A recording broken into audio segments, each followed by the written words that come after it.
Who called Bernie Sanders a communist and why?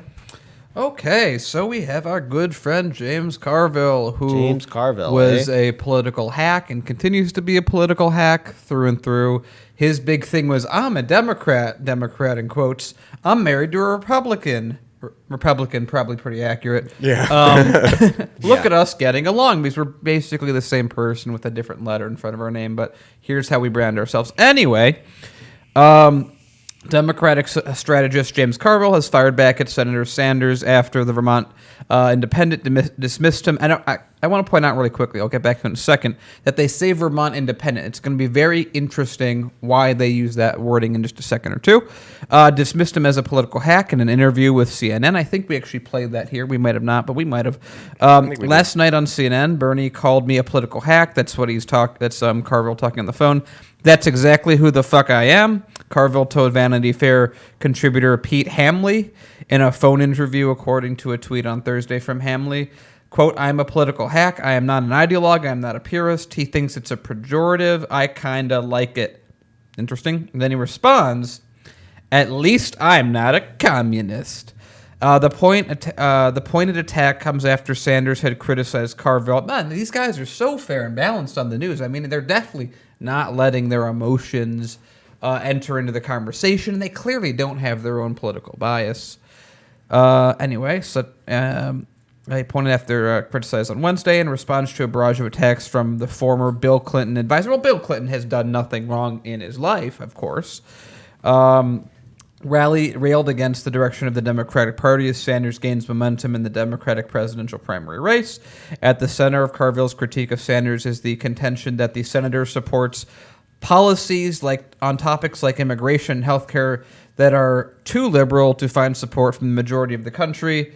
Now, I personally think that if policies are just not popular enough, you just don't win the primary because you don't get the requisite number of votes because your policies aren't good enough. That seems like democracy. That seems like democracy, but I'm sure Carville knows better. He added the party needs to, quote, decide what we want to be, end quote, and then another quote, do we want to be an ideological cult, which is a very interesting thing coming from a former Bill Clinton advisor. That was definitely something not about cult-like. the New Democrats. Yeah, there's nothing. Oh, there's nothing like. There's no cult-like atmosphere with the Clintons at all. I promise. Or do we want to have a majoritarian instinct to be the majority party? Well, again, I think that's what a primary's supposed to be about. And if you disagree with the majority, then what do you call a small group of people who have authoritarian viewpoints that try and take over the majority? Isn't coming to me. It's not coming to you. I swear to God, I think we've seen it before. Later, he told Vox that Sanders, quote, isn't a Democrat. Now, this is interesting. He's never been a Democrat. He's an ideologue, Carville said. And I want to remind us, going back to the beginning of this article, which, of course, is in our show notes, that the way that the article starts is introducing, again, a fair and balanced introduction nonetheless.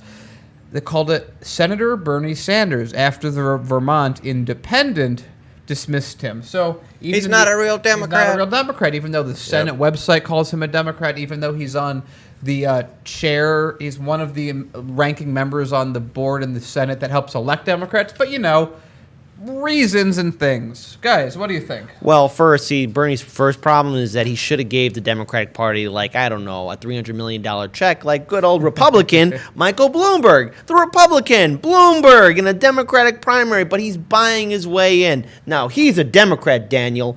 Remember that. You have to get things done by selling out and being a corporate sellout. Similar to how Hillary Clinton was. Oh, that's right, a Goldwater girl. And who was Goldwater? Oh, just, extreme right-wing Republican, right? Oh, wait. Wow. But for some reason, she's a Democrat. And then there's Bill Clinton. Yes, Bill Clinton, who managed to help pass the Crime Bill Act and also allow the corporate media. A lot of the stuff we're dealing with today, repealing Glass-Steagall, the 1996 Telecommunications Act, all this stuff. Yeah. All this stuff altogether was done by Bill Clinton, who basically is a neoliberal. And I know I use the word neoliberal a lot, but the thing is, a neoliberal is someone who's basically very close in line with a lot of corporations, Wall Street, and a free market. Well, no, It's really, again, going back to it, it's a socialist market they want. Yeah, They just want that's a right. corporate socialist market. Thank you, absolutely. So the thing is, at the end of the day, when you hear somebody like this talk about Bernie Sanders, I mean, all these pundits, and looking at a bigger picture, because I know, Paul, you want to get back to the name-calling thing, because, I mean, that is true. We got to address that. But look at all these pundits right now. They're basically asking people, or asking basically Senator Bernie Sanders and his surrogates, tell your supporters to be nice. Why should we be nice when for the past 40 years we've had a corrupt system basically screw over the working class in this country? We don't have Medicare for all. People are dying every single day because they can't afford medicine. They can't afford to go to the hospital. You have people taking Ubers and Lyfts just to go to the hospital. They can't afford an ambulance. You have people burdened with student debt. We need to have student debt forgiveness. Now, we could bail out Wall Street, but we just can't bail out the working class. We have an economic system that's we are long overdue, and I hate saying this, for an economic recession, dare I say it, a possible depression. I don't want that to happen, but it can happen. And then there's also the huge amount of support for the military-industrial complex and so much other stuff, too. So when these pundits are saying, oh, well, Bernie's a communist and be nice, you don't have to, because we've been getting screwed over for such a long time. It has to stop, and it has to stop now. Paul?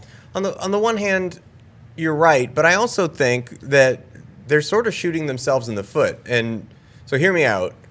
You're trotting out James Clapper, right? He wasn't even exactly well-liked when he was in government. Yeah, he was with the Clinton administration. Right, yeah. So James Carville. James Carville. Yeah, What did I say, James- Clapper? yeah, Clapper. Carville. JC. Same difference. JC. Who cares? You don't Once have to you be trot nice. out Julius Caesar. No, excuse me. Well, dare I say, Julius Caesar was probably more might have sympathetic been- for the people than these guys were. Too brute. Yeah, but it's the fact that he calls Bernie Sanders a communist when Bernie Sanders calls himself a democratic socialist, when his policies seem to imply that he's a social democrat, is just like the kind of thing that even the most casual political observer goes, yeah, Carville's not right. He's not a communist. He's obviously not a communist. He's obviously a socialist. That's what the news has been telling me for years. Right. Well, but Well, just which the one fact is that it it? becomes obvious that they're just like so desperate that it's got to be anyone but Bernie. Like, you don't see this kind of vitriol come out. You didn't see this kind of vitriol come out for like even John McCain or Mitt Romney, right? But it also Well, that's speaks because to they're that. with the establishment. They're all good. Right, They're but all it's- friends. Right, that's what I'm saying, and that's why people look at that and go, "You're calling him a communist? That's ridiculous." Like, I think they're showing their hand by Yeah. doing that. Yeah.